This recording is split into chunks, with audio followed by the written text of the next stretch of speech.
সাল্লাম প্রত্যেকটি মানুষকে বলেছেন কুল্লুকুম রাইন কুল্লুকুম মাসউলুন আন রাইয়াতিহি, সবাই এক একজন রাখাল।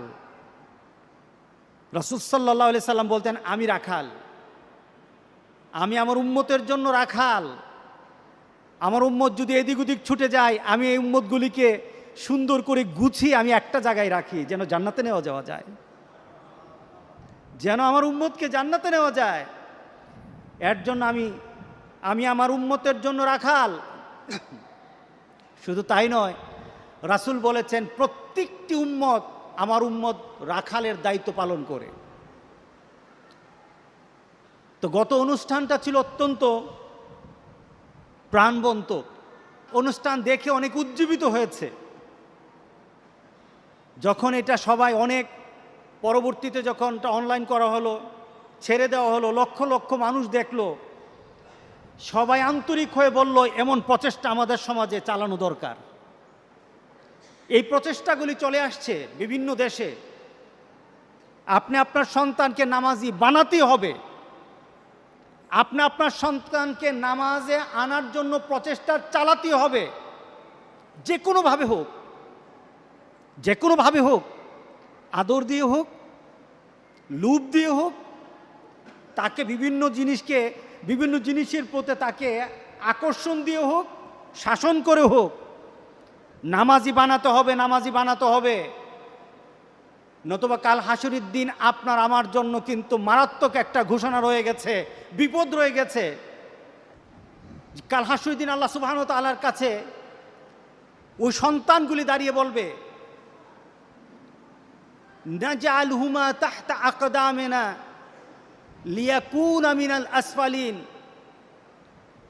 রব্বুল আলামিন আজকে যারা আমার বাপ, আমার মা, আমার পরিবারের কোনো সদস্য, আমার পরিবারের কোনো ব্যক্তি যারা নিজেরা নামাজ হয়তো পড়তো, কিন্তু আমাকে নামাজমুখী করে নাই, আমাকে কল্যাণমুখী করে নাই, আমাকে তোমাকে চিনায় নাই, তোমার হাবিবের রেখে যাওয়া কর্মকে বুঝায় নাই। সব বুঝিয়েছে কিন্তু এই নীতি বুঝায় নাই। আল্লাহ সুবহানাহু ওয়া তাআলা বলেন তোমার ওই সন্তান আমার সামনে দাঁড়িয়ে যাবে, তুমি থাকবা, তোমার সন্তানও থাকবে, আমার কাছে অভিযোগ করবে রব্বানা আতানা সাদাতানা ওয়া কুবরাআনা ফাআদাল্লুনা সাবিলা রব্বানা আতিহিম যায়ফাইন মিনাল আযাব ওয়ালআনহুম লানান কাবীরা। এখানে বলা হয়েছে সাদাতানা ওয়া কুবরাআনা, আমার মুরব্বী, আমার নেতা যারা ছিল তারা আমাকে দিন শিখায় নাই। আবার অপর আয়াতে আল্লাহ বলেছেন সন্তান দাঁড়িয়ে বলবে মাবুদ, আমার বাবা, আমার পরিবারের আত্মীয় স্বজন, আমার পরিচিত জন কেউ আমাকে নামাজের কথা বলে নাই, রাস্তা দিয়ে হেঁটে গেছে, আমাকে পরিবর্তনের কথা বলে নাই। আমি গতকাল বিকালবেলা মাদ্রাসার মাঠের দিকে যাচ্ছি, এমন সময় একটা ছেলেকে দেখলাম, আমাকে দেখে কেউ দৌড়ে চলে যায়, যেটা আমি মনে করলাম ছেলেটাকে ডাকা দরকার। ছেলের বাবা হতো অন্ধ, ছেলের বাবা হতো বুঝে না, মা বুঝে না, এই ছেলেটা দুজুকের দিকে চলে যাচ্ছে। ছেলের বাবা হয়তো বুঝে না যে আমার ছেলেটাকে আমি ধ্বংস করে দিচ্ছি। আমি ছেলেটাকে দৌড়িয়ে আনলাম, সে ভাগতেছিল, আমি বললাম এদিকে আয়, ভাগিস না। ছেলেটাকে কাছে এনে বললাম তুই যে চুলটাকে লাল করেছিস, চুলটা লাল, তোর আব্বাকে বলিস আমার সাথে দেখা করতে। অনেকে চিন্তা করবে আমার ছেলে যেভাবে চলে আপনার কি, আমার কিছু না, আমার তো কিছু না। আপনার ছেলে যদি হারামি করে আমার কিছু না, আপনার ছেলে যদি বেনামাজি হয় আমার কিছু না। রাস্তায় যখন হাঁটতে বের হই দেখা যায় ছেলেরা 20-25 জন দাঁড়িয়ে গল্পগুজব করে, 20-25 জন, কিন্তু এই ছেলেগুলি কোনো সময় মসজিদে পাই না আমরা, এই ছেলেগুলিকে মসজিদে দেখি না। যেই বাবারা এই সন্তানের জন্য প্রচেষ্টা চালায় না, বাপ নামের কলঙ্ক তারা আখিরাতে নাজআলহুমা তাহতা আকদামিনা। আপনার সন্তান আল্লাহর কাছে অভিযোগ করে বলবে মাবুদ আমার বাপের বুকে পাড়া দিয়ে আমি আজকে দুদিকে যাব। আমার বাপকে আজকে আনো, আমার মাকে আনো। আমার চুলটা লাল হতো না যদি আমার বাবা শাসন করত। আমার চুলটা লাল হয়ে এদিক ওদিক যেত না যদি আমার বাপ আমাকে বুঝাতো। যদি আমার বাপ আমাকে বলতো 5 ওয়াক্ত নামাজ পড়বি, তোর জন্য পুরস্কার আছে, 5 ওয়াক্ত নামাজ পড়বি, না পড়লে কিন্তু শাসন আছে, এই কথা যদি বলতো তাহলে আমি আজকে খারাপ হতাম না। অনেক দিন আগের এক ঘটনা, একটা ছেলে অ্যাক্সিডেন্ট করলো, একটা ইউনিভার্সিটির টিচার, পাশে তার আরেক বন্ধু। ওই ছেলেটা ছিল নামাজি, আর যে ছেলেটা অ্যাক্সিডেন্ট করেছে গাড়ি ড্রাইভ করা অবস্থায়, ওই ছেলেটা বড় লোকের ছেলে ছিল, পয়সাওয়ালা ধনীর ছেলে। আল্লাহ কি আল্লাহর লাগে নাকি? নামাজ কি নামাজ আর লাগে নাকি?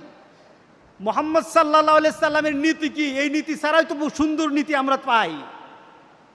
ওরা আল্লাহ রাসূলের শিক্ষা পায় নাই, পরিবার থেকে শিক্ষা পায় নাই, অ্যাক্সিডেন্ট করলো।